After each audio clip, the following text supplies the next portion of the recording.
Hey everyone, Kelly with the Boho Witchery. I just wanted to talk to you a little bit about being a solo practitioner and what that means in times like these where it's so easy to feel alone and isolated and kind of like you're in a void, right? I I practice alone. I do not belong to a coven. I do not belong to any groups where there's regular meetings or anything like that.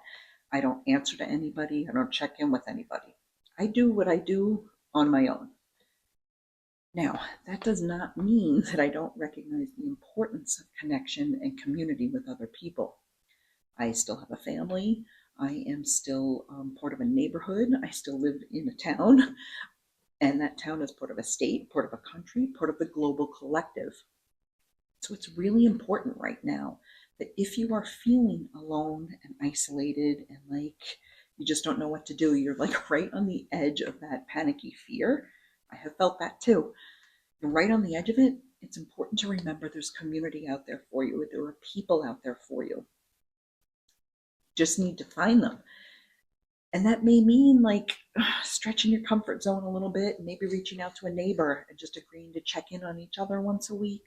Or, that coworker you haven't seen for a few days, maybe send them a message and be like, hey, are you okay?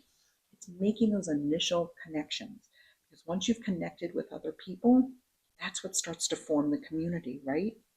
And that community can grow and strengthen because chances are most of you in the community are you kind of have the same intentions. You kind of have the same, you're like-minded people. You want to find the community where you're like-minded, where there's like-minded too. And from that, you can rely on each other and strengthen your bonds. And when you strengthen your bonds and you strengthen your community, that's when we can really start to make change. And of course, you're starting to make change once you tap into your magic. Oh, it can boost that incredibly. And that's where miracles can start to happen. That's where revolutions start to happen. That's where significant positive change can start to happen. But it all starts with you, whether you practice alone, whether you're practicing with other people, maybe you go to a meditation group or a yoga group. It doesn't have to be a huge global thing for you to carry on your back. It just needs to be a couple of connections with like-minded people, and you can work together to make the changes you want to see so that you don't have to live on the edge of that fear any longer.